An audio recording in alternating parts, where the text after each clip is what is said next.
Okay, so I just watched Sinsmas like yesterday, but I need to yap about it right now. I just started watching Helluva Boss about a month ago and finally caught up. And because I was already a fan of Hasbin Hotel, I heard about the drama around Sinsmas, but I didn't know exactly what it was.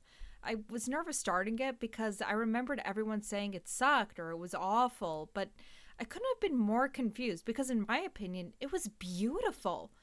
Of course, I have my criticisms, but not much more than any other show I like. Nothing's perfect after all. But that confusion, however, was solved when I went to watch Danny Motta's reaction like I did after every episode and learned it was all about Octavia.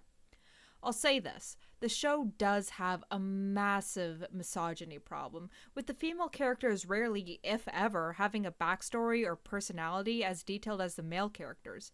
The main example being Chaz, as we see how he and Moxie got together and broke up, but we have no information on his relationship with Millie at all.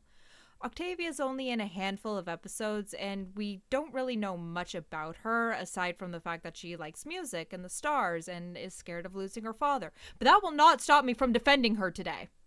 Octavia expresses her greatest fear all the way back in season 1, episode 2, Lululand, when she asks her dad, and I quote, "Are you gonna run off with him and leave me behind? Go away where I can't find you?" And that is exactly what she sees happen at the trial. She didn't know what was going on. All she saw was her father run off for Blitz and put his head on the chopping block. He left her behind to go die for Blitz, go somewhere she couldn't ever find him. And another thing I noticed when looking up that quote was what she says before that. When I was a kid and my parents didn't hate each other. Stolas and Stella have hated each other the entire time they knew each other, but Octavia didn't know that. Stolas did everything he could to protect her from seeing the toxic, abusive relationship they were in, and evidently he did such a good job, she thinks this is all recent. Likely believes their divorce is all because of Blitz, and not that it had been a long time coming.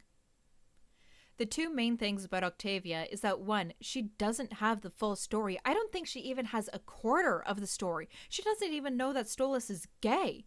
And two, she is still young and has been sheltered. She's dealing with emotions and situations she's likely never dealt with before and doesn't know how to cope.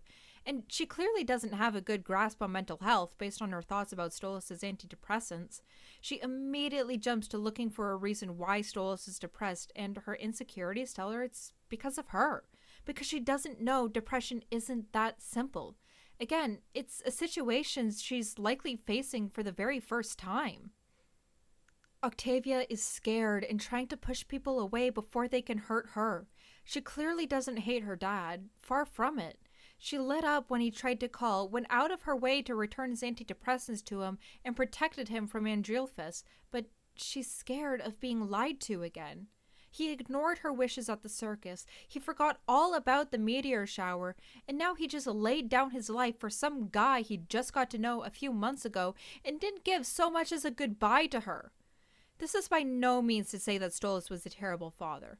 I believe he did the absolute best he could with what he knew. The only reference for raising a child was how he was raised, and though he did much better than Paimon, clearly loving Octavia more than anything, there are clear moments where he was influenced by him, such as taking her to the circus to cheer her up. Also, Stolas had Octavia extremely young. If Stolas was about 10 years old in the flashback 25 years ago, that would make him 35 now. And if Octavia is 17, she would have been born when he was only 18 years old, 1 year older than Octavia is now. He made mistakes, absolutely, but he is far from a horrible father. This is kind of a messy rant.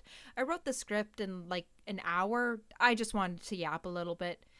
In conclusion, God forbid an insecure teenage girl with barely a quarter of the story act like an insecure teenage girl with barely a quarter of the story.